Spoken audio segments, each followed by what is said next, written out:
This podcast is made possible by Focusrite Pro. Beginning with Rupert Neve's ISA 110 preamp and channel strip design in 1985 to today's RedNet audio over IP audio interfaces, Focusrite has consistently stood on the cutting edge of audio production technology. Focusrite Pro represents this commitment to innovation and pristine audio quality with its ISA, Red, and RedNet ranges. Learn more at pro.focusrite.com. Hey, it's Larry Crane. Welcome to the Tape Op Podcast.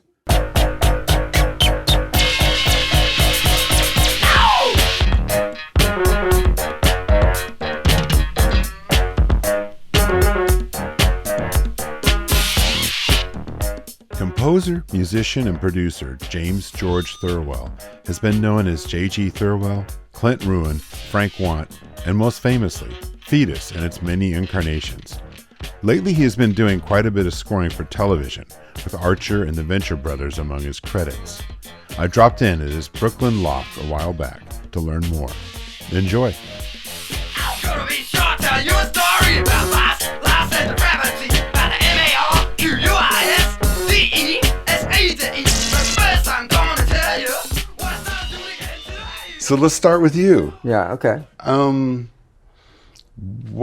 So you came from Australia, right? Yeah. So what were you doing? Were you making music in Australia at that point before you moved here? No, I wasn't. No, I moved to London in 1978, and that's where I started really making music. When I was a kid in Australia, I learned a couple of instruments and really bad teaching, practices. I mean, I learned the first instrument I tried to learn was cello, and then some percussion, and I was the problem was with sight reading, which I didn't get a handle on before. I was learning it and trying to sight read, and then their idea was, okay, he's done it for a couple of months, let's put him in the orchestra. And you have to fill a seat in the orchestra, and you're just you're trying to play, and I would get halfway through the first page, and I'm lost, and and I can't catch up, and the whole thing is so humiliating, And so I stopped doing that, and then I started doing percussion. But really, it would have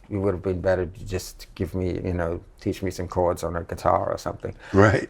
Because I loved music, and I still love music, and obviously, and I think so.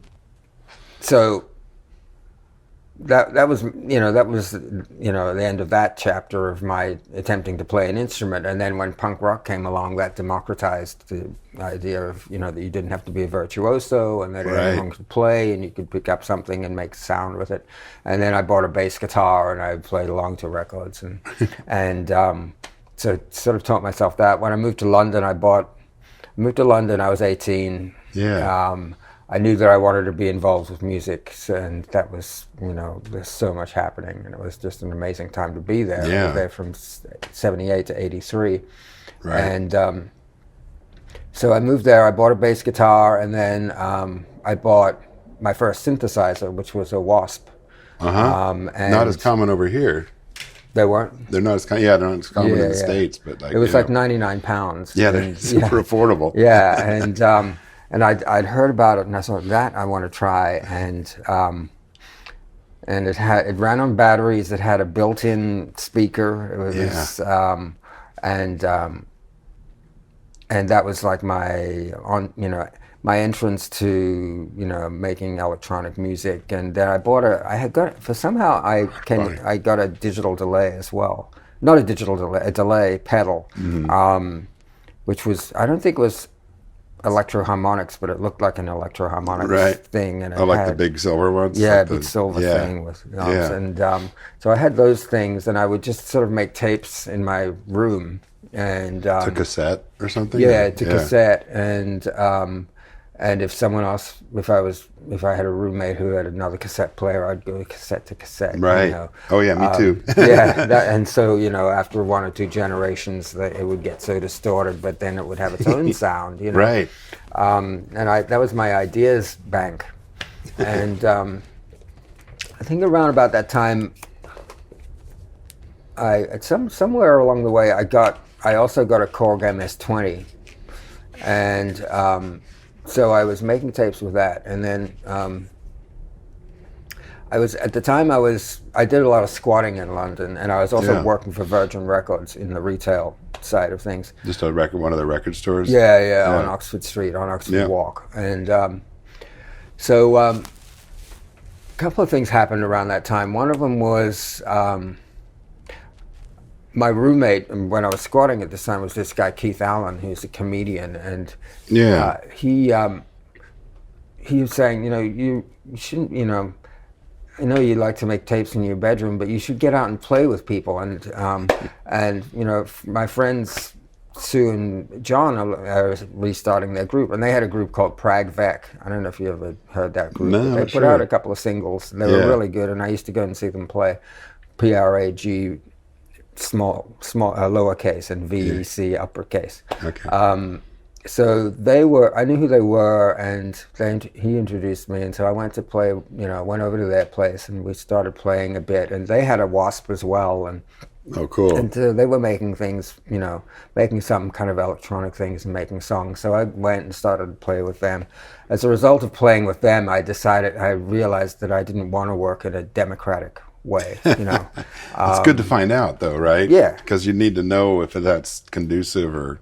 Yeah. So that was one thing, but also at the same time, then I had my first experience in a recording studio, which was we made some tracks which turned into an album. Not everything, there was other stuff on the album too that they'd been recording.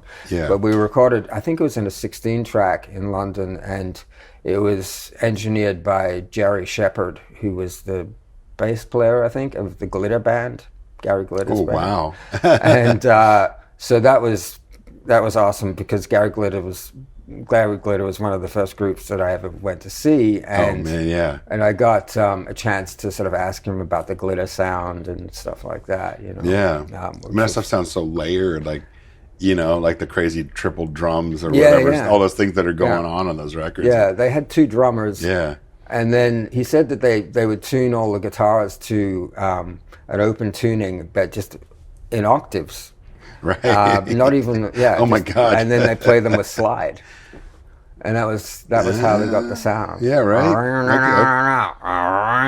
Yeah. You did. That's awesome. So that was part of the Glitter sound. So that was interesting. And then I got to, be, firsthand, have a recording experience. Right.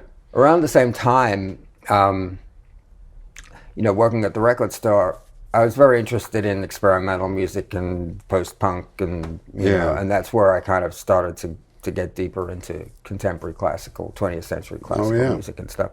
And then that's where I met Steve Stapleton from Nurse with Wound. Do you know that group? Mm-hmm. Yeah, absolutely. So Steve worked down the street, and he came in one day, and we had the first Nurse with Wound album in stock. And I had listened to it, so I listened to everything that was, left of center. And, and he said, he saw it and he said, have you heard this album? And I said, yeah. And he said, what's it like? And then I described it and stuff. And he's like, oh, really? Well, it's me, And it's like, oh, really? So we started chatting, and we got to be friendly. And so he invited me to the studio, which he had locked out on Friday nights, and it was this little 8-track studio in Shepherd's Bush called IPS. Yeah. And he would, they'd done the first album, which was with this guy John Fothergill, who played a lot of guitar on one side of it. And he was going in a different direction. I don't know what happened to John Fothergill, but Steve was basically going into the studio every Friday night and doing whatever the hell he wanted, and he didn't necessarily have an idea of what he would do, but he would always come out with something. But he didn't go in with, they didn't really have any instruments, or maybe there were some instruments in the studio, but Steve didn't need instruments. Right. There would be a squeaky chair, or there would be he would come in and he'd have some object and he'd say, this thing makes a cool sound, let's record that, And process things. Yeah. And I know if anyone reading this would need to go and listen to a little bit and understand, it's not ambient, but it's very interesting and dark and cool, and a lot of the things he does are really creative. He had And he had also the deepest, vastest knowledge of the most obscure music too, and he turned me on to so much stuff. And I bet. On the first album, or one of those early albums, there's this list that he put inside the album, and it's called the Nurse with Wound list, and people still refer to it now. And you'll see that, you know, distributors saying that we stock the Nurse with Wound list. Oh my God. On the Nurse with Wound list, there was like a lot of like very obscure, you know, French and krautrock bands, right, and stuff like that. Oh yeah. And that, you know, he sort of turned me on to a lot of stuff, but also his approach, you know, really broadened my mind. Were you going down and watching him work a little bit? Oh, I was collaborating. Yeah. And I would have an idea, and you know, we'd make stuff, and then by the time he was through with it, it didn't sound anything like what the source material was. You know, he really messed with things. Yeah. And we started making this album later on, which was called Sylvie and Babs, which was all cover versions and stuff. Yeah. So anyway, then I left while I was still with Spec Records, which was the ashes of Pragvec. I kind of decided, okay, I'm not interested in this democracy thing. Right. And so I booked some time at that 8-track studio, IPS, where Steve worked, and decided I was going to make, record and mix a single in a day, which I did, which was the first Foetus single. Nice. And so I thought, okay, once I've done that, I'm going to do this one show with Spec Records, and then I'm going to leave. They kicked me out before we could do the show, which was like at the ICA opening for Cabaret Voltaire, which I wanted to do. So I got kicked out. But I made the first Foetus record, and then that came out on the 1st of January 1981 on my own label, and I was 20 years old. Oh my God. So that was, some of the forces that were at work, that led me to doing Foetus. And so I did, the reason I played all the instruments myself, because I was so heavily drawn to make the opposite of this democratic experience. Right. I wanted to do something where I could stand or fall on my own merits, even though I don't really consider myself, I couldn't necessarily play the instruments that I was playing. I'd play enough to make the overdub and then put it back in the box, and I continued to do that. But the way that I came to music making was, I want to work in the studio and I want to make records, not like I want to play, be a great bass guitarist, or that I want to be a great keyboard player. Or play live. Yeah, I was like, I want to make records. Right.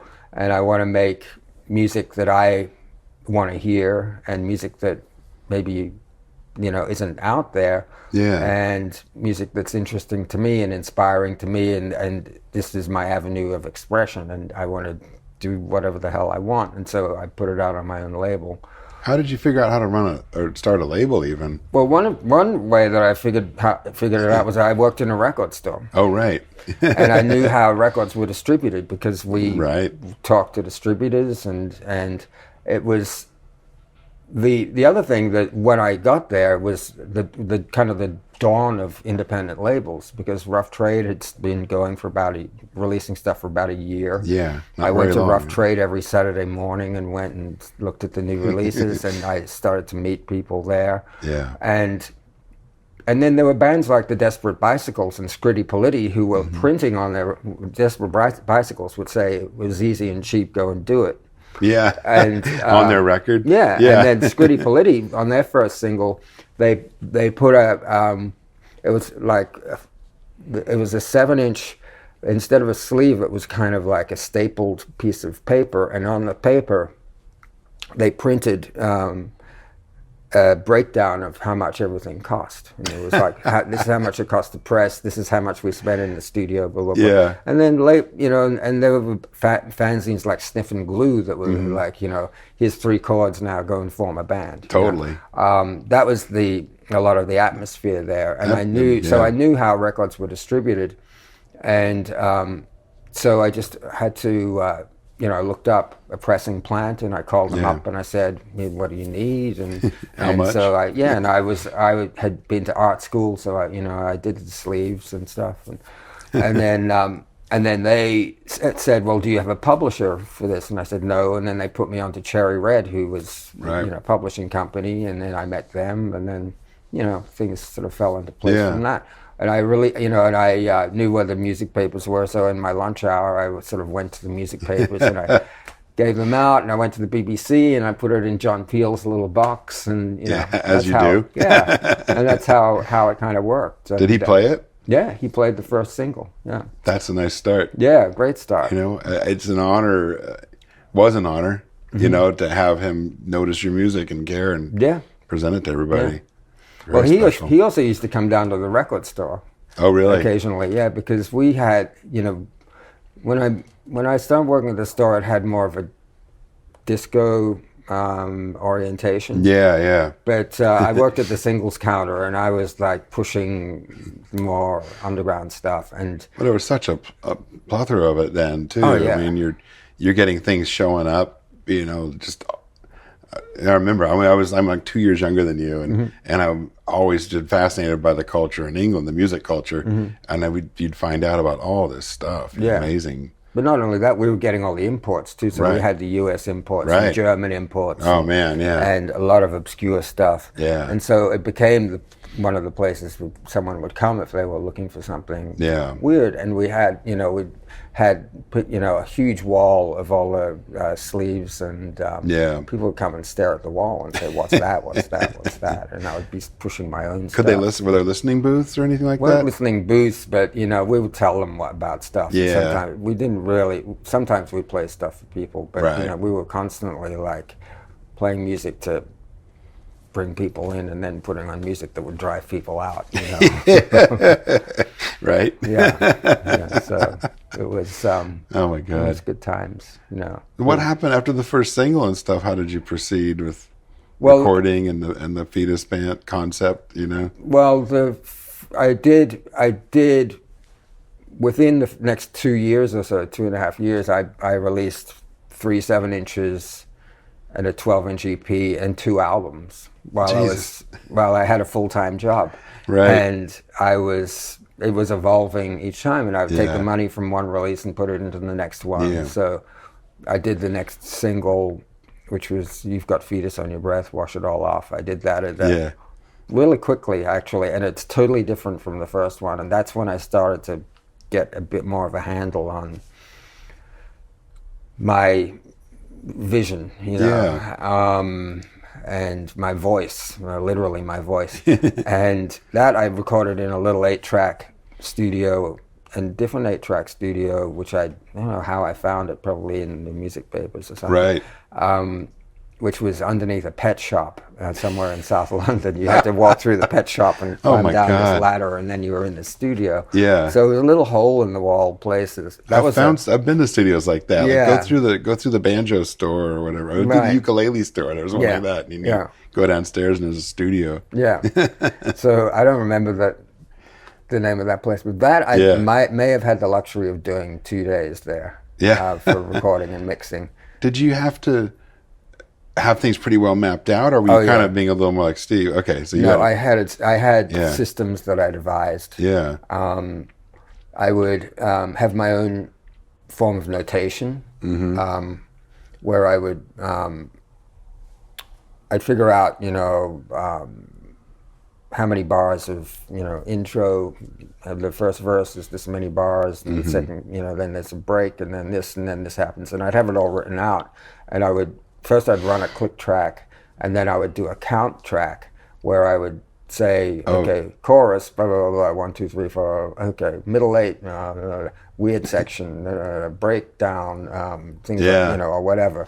And so then when I was recording the overdubs, I could hear when the sections were coming up. Sure. And I didn't have to count. Give it the right feel, too. Yeah, so I wasn't counting, I knew sections would come up. And then I'd eventually erase that, and then, because I was on 8-track, sure, there was a lot of bouncing. So I'd fill up all of the tracks with, say, percussion, and then we'll bounce them to one track, and then fill. If I wanted, I'd have to figure out the order in which to record things. Yeah. So sometimes I'd have to record the percussion, and then I'd have to record all the backing vocals. Right, whatever had to be layered. Yeah, because if I wanted so many of them, I'd be running out of tracks. Absolutely. So I had to figure out the order in which to do things. And you had to have that one empty track so you weren't bouncing to an adjacent track. Right, the feedback, the weird crosshead feedback, whatever. Yeah. I still kind of sometimes don't quite understand why it does that, but it's because it's recording to one and playing back off the other, but it'll start to squeal. Yeah. It's nasty. I don't know why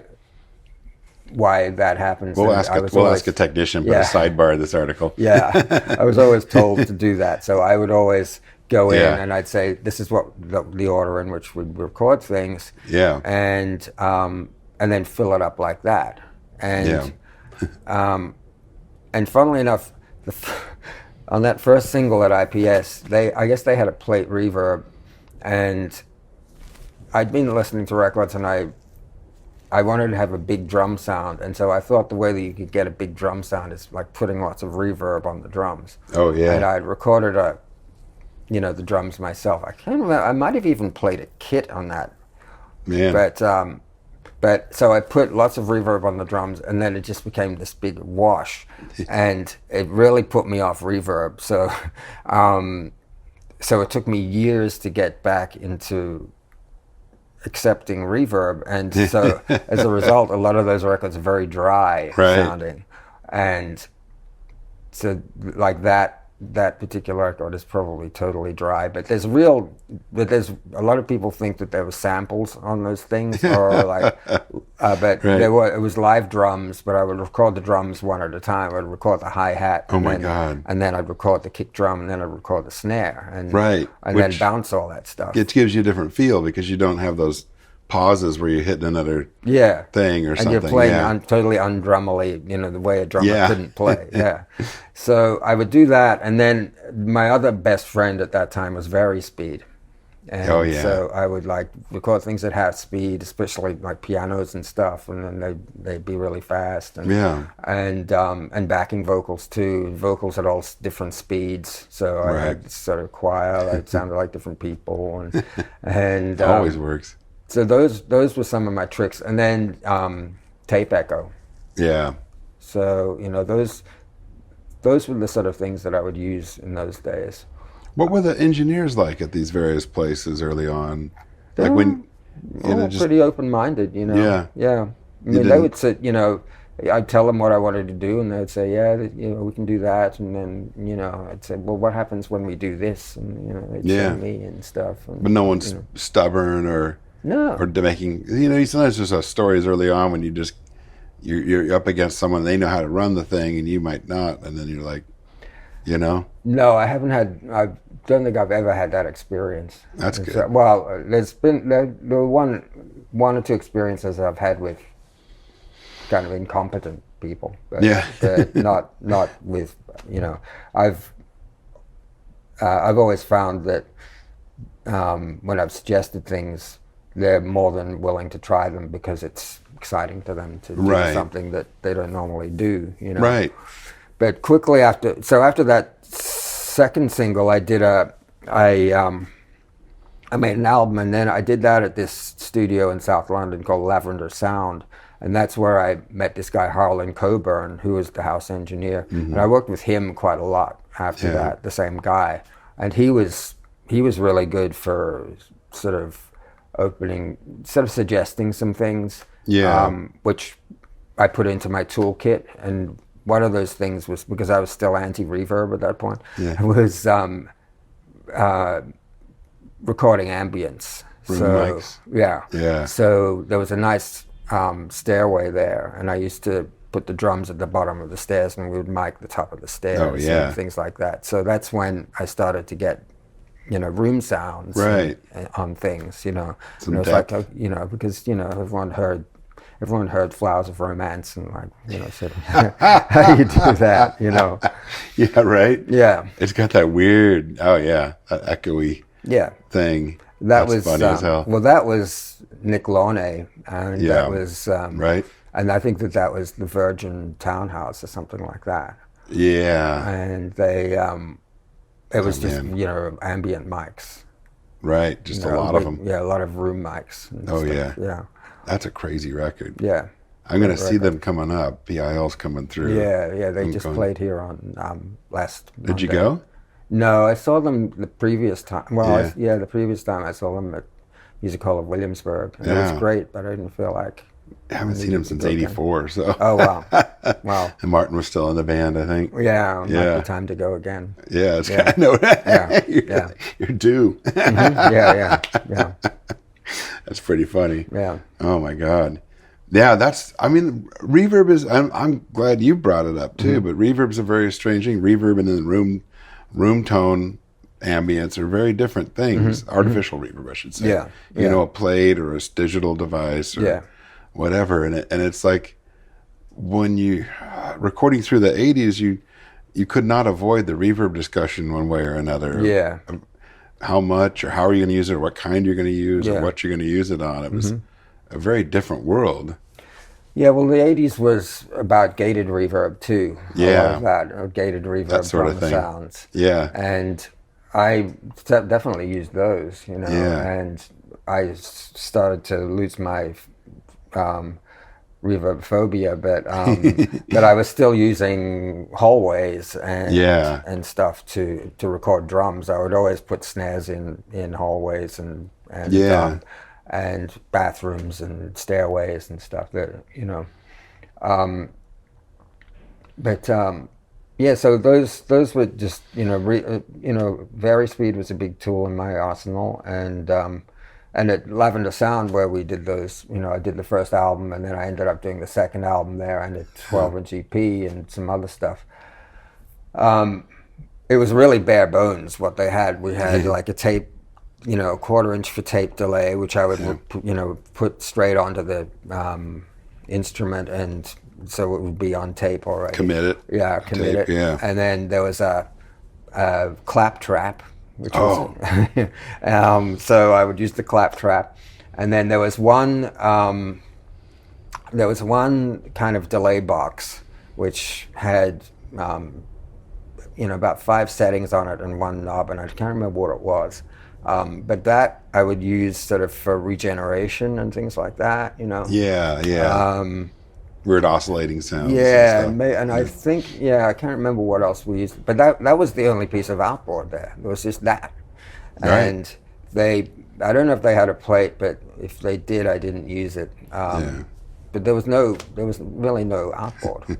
I know it's hard for people to fathom, right? Yeah, and it was an 8-track, so I was still doing my, getting increasingly more complex on my systems when I would come in, and then I started to do more, work with tape loops, and another one of my tricks was I would compile these cassettes of sound effects and various other sounds and manipulated records and things like that. Yeah. And I would have this, variety of things. And then sometimes there'd be a point where I'd say, okay, I want to bring that in.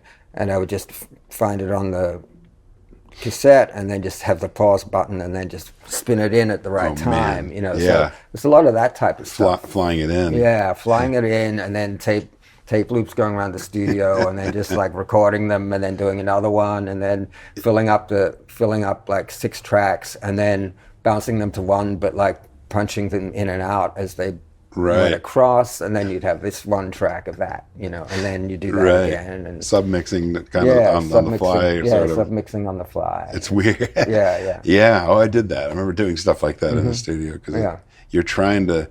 The first records I did were all 8-track, and you're trying to figure out how to get all the ideas down, even for just a simple rock band like I was in. You're still having you've got to plan ahead, and you got to make probably some compromises. Yeah. It's really hard. Yeah, and it seems there's not really an issue anymore. You noticed? Yeah. Oh man! But that informed those records. It had to, because you were stuck with that drum balance kind of, right. you know, and you were committing to things on the way over, and yeah, there totally. wasn't much remixing you could do. You know? Yeah, the mixing process becomes kind of, I mean, there's creative things you can do to help change it a little or whatever, but it's like your hands are tied on certain tracks. And also because I didn't have much money, I was working super fast. Yeah. And I had a full-time job, and I would work on vacations and weekends and stuff. And so, you know, I was cranking it out. You know? Were the records selling? Yeah, they were I mean, they were selling enough to pay for the next record, and Peel was playing them, and they were starting to get reviews. But I was also, for those first records, I was kind of anti the idea of presenting myself as the front person of Foetus, and so I started all this mythology around it, which was kind of semi-informed by the Residents, but also so I could Great go... example. Yeah, so I bet I could also go to the NME or whatever and say, here's my single, I'm from Self-Immolation Records, and this is this band from, you know, it's a 7-piece from San Francisco or something like that, you know. And so this mythology, I discovered, you know, from the first single that if you write a press release and send it to the music papers, they're going to print it verbatim. So that I instantly, you know, had this mythology thing. Yeah.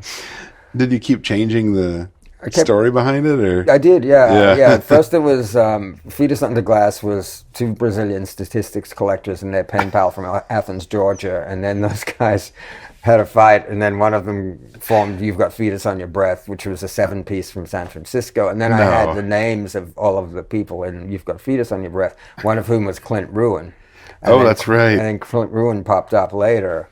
And then there was Frank Want, and I used that name a little bit and stuff. But that I got tired of doing, and it was just too hard to keep up after a couple of years. And so I came clean. Exposed yourself? Yeah, I did. I exposed myself, yeah. Did you start performing at all along the way? I didn't perform live until, I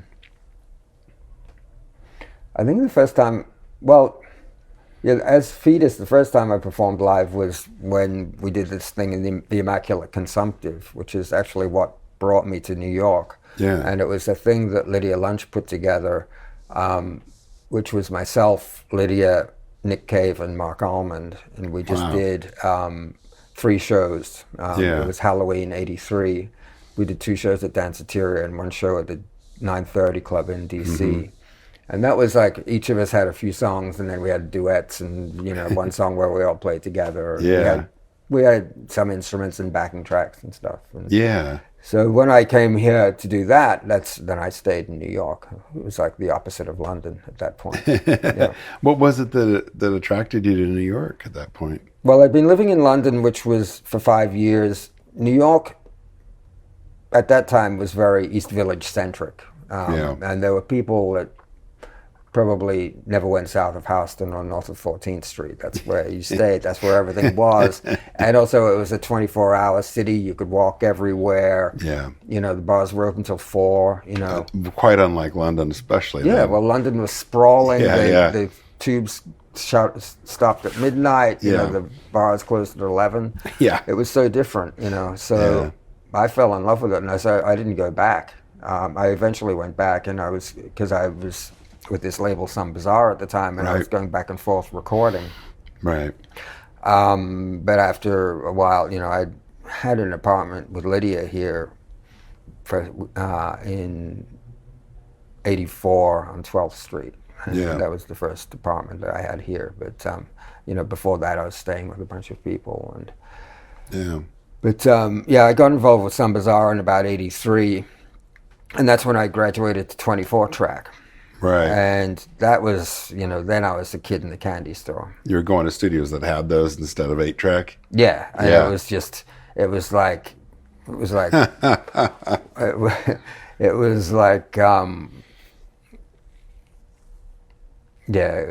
like having a cool breeze on your face, and like, you know, the vistas opened up, and there was so much more I could do. You'd had to plan ahead so much before that you'd sort of constrict. You couldn't change the ideas later very easily. Yeah. You know, because you couldn't make the same layers if you were on the 8-track. So did that open up sort of a way of like to build layers and then still have room to keep building layers? It did for first day or two until I filled up every track of the 24 track. I've been on those sessions. Yeah. No, it was so much better, and it meant that I could have a more expansive sound, and it changed. I mean, there's tangible difference in the sound from those records on. And the first record I did on 24 track was the album Whole, and also I had a bigger budget, and so I could, spend more time on things, like, whereas I might, this one song, I'll Meet You in Poland, Baby, on that album, I spent 5 days just, constructing the backing track out of, there's no samples on that album either. It was pre-sampling technology. Right. But what was great that they had there was an AMS delay, which had a lock-in on it, and so you could put in a snare sound and trigger it, and and so you could trigger and loop, trigger sounds, and so I used the hell out of that, right, which sounds like it technically kind of is a sample, but it's harder to. It's a lot of work. Yeah. Well, there was other sort of sampling, proto-sampling things, like, it wasn't a time machine, but it was a thing like that, Right. So there were delays with lock-ins, which I would tweak, and so put in a vocal and then tweak it, and then keep it, to keep it in time with a click track, and then construct things like that. And so it was proto-sampling stuff. Yeah. But that was a great liberation to do that stuff. How much time would you spend, say, before an album session or something, just kind of trying to understand any new technology that had come out or things you could utilize? Or did you wait till you got in the studio and then just kind of ask questions and jump at it? Yeah, I would sort of do that, and I didn't know that. I would read up about things, and I would hear about, when sampling was introduced. I was, as soon as that happened, and I heard that the samplers were available. I rented one, and it was, you couldn't buy one hardly unless you were Peter Gabriel. Yeah, you couldn't. But I, still for an album like Whole, I was, I had so many ideas. Yeah. And it was because I didn't know how to do things, but I knew what I wanted to do, but I would think of systems how to do them. And so I would go in and I'd say, I want to do this. We have to create 18 tape loops of my voice, and we have to do, and I'm going to, that album had a bunch of stuff where I'm looping my voice, but playing the pitch speed on the tape machine, and making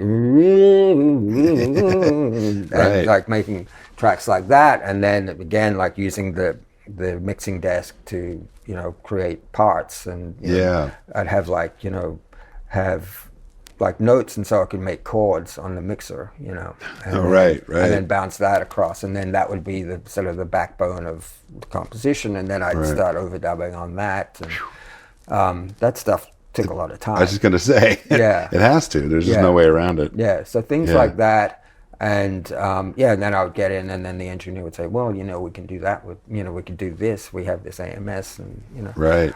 And I rented a Mellotron, and fun. and things like that. Yeah. Then I'd heard about sampling technology, and it was kind of what I'd been doing all along, but it was a way to organize it. Yeah.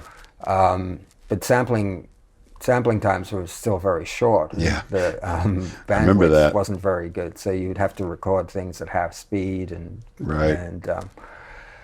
I think the first thing I maybe got was an emulator. I didn't get one myself, but I rented an emulator, and I was using that on, I think maybe the sessions I did with Coil. I produced nice. Coil. Yeah. We had some emulator on that. And then the next album after Whole was Nail, and I did a ton of that on the Fairlight. Right. So I rented a studio with a Fairlight and did tons of programming on the Fairlight. We were working with this guy Warren Livesey. Mm-hmm. And so that's when there's a lot of orchestral stuff. Yeah. Did you ever bring other people in to play on the Foetus stuff? Instruments? There was never anyone else on the Foetus stuff up until '95 on the album I did on Sony, and then I had some other people play on that. But all of the Foetus stuff up until then didn't have anyone else on it. Was it just to still stay out of the democracy and get your focus across? I thought it would dilute the purity of it if I did that. Even though it took me forever to play some of the things.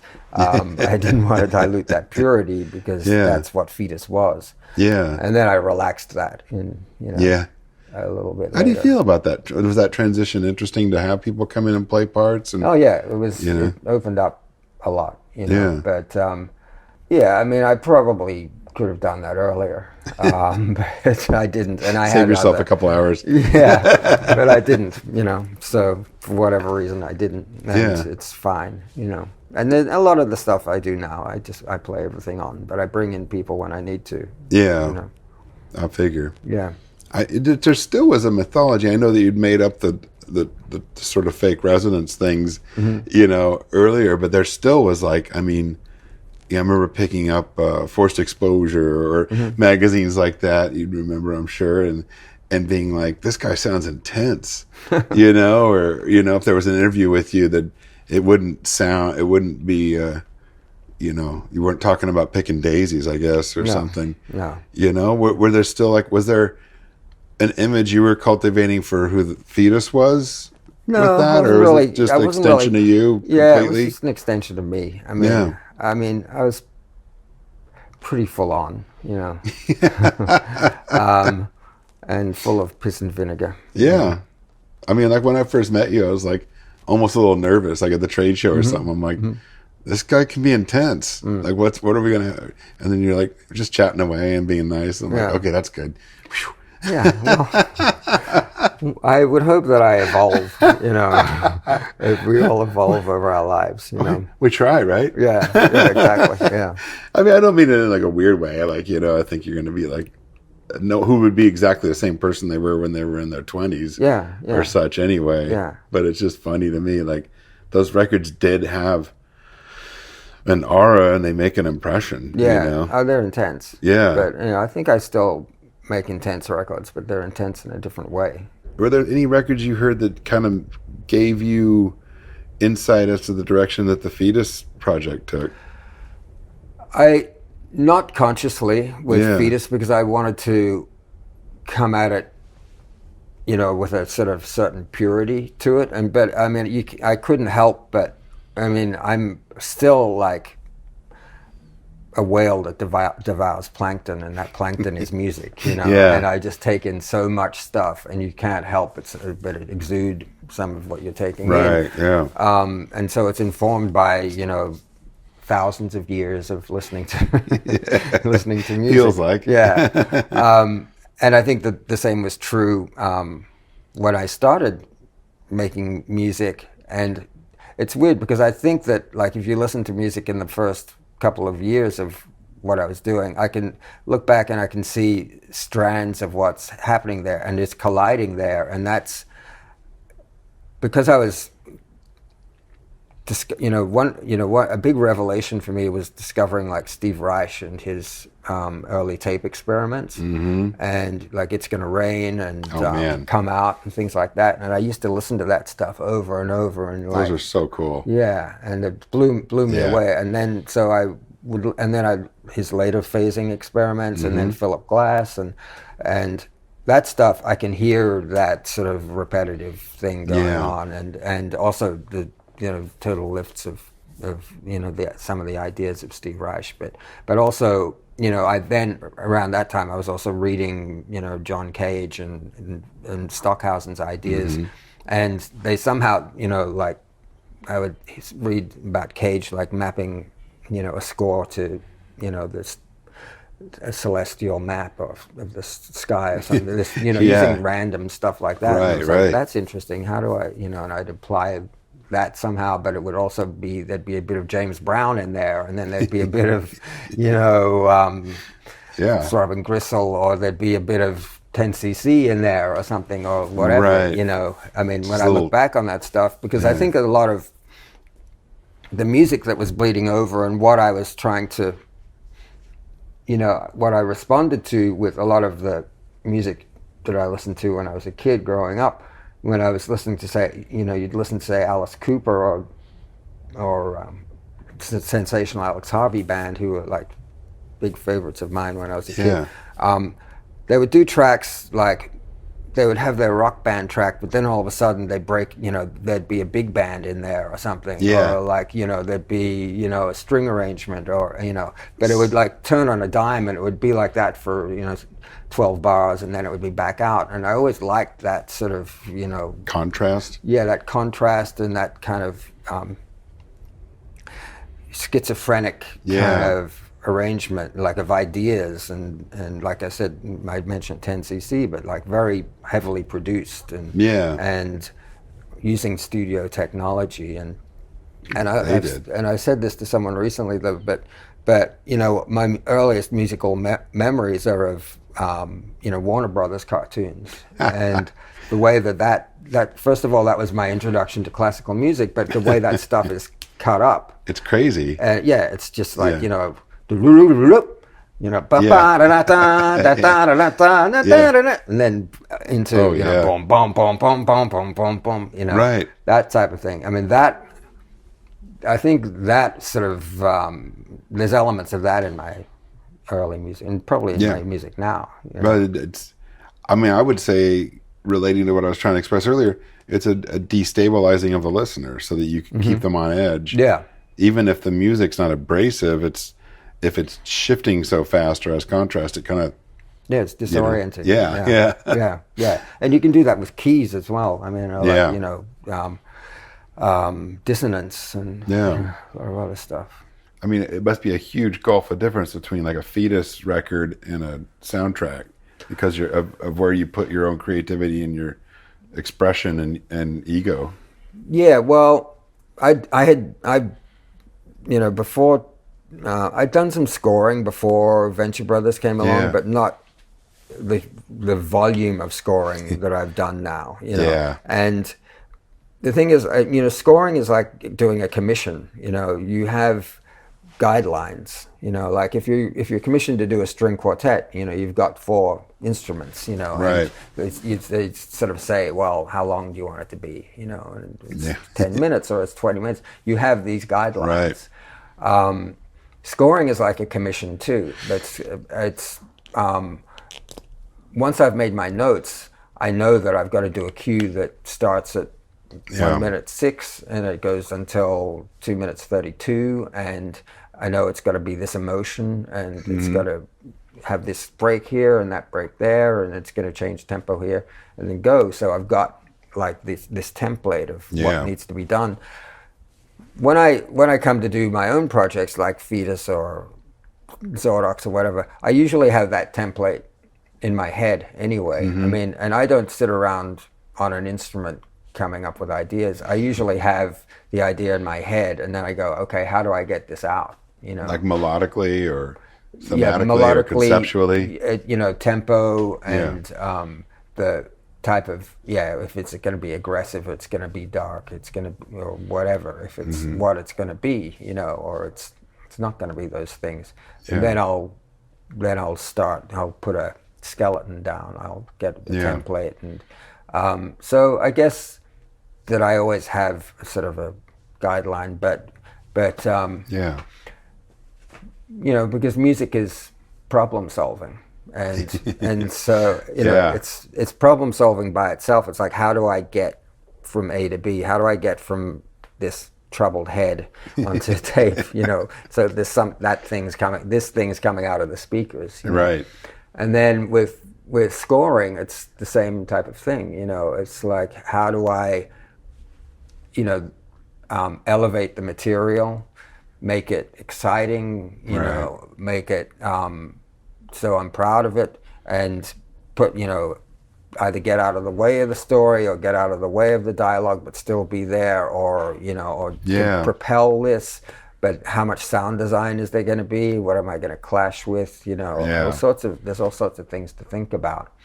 and what instruments are going to be pushing this thing, and so that it's problem solving. True. And sometimes if you're scoring a scene that is 4 minutes long, you have to do a lot of weaving. And, how do you keep it from being monotonous at times too? Because you can't just put one thing. No, I never do. Generally. Yeah. Or sometimes some people do. Yeah. Those other people do. Yeah. But yeah, so it's problem solving. Thank you so much, thank man. You so this much, has been really fun. Yeah. I mean, Me too.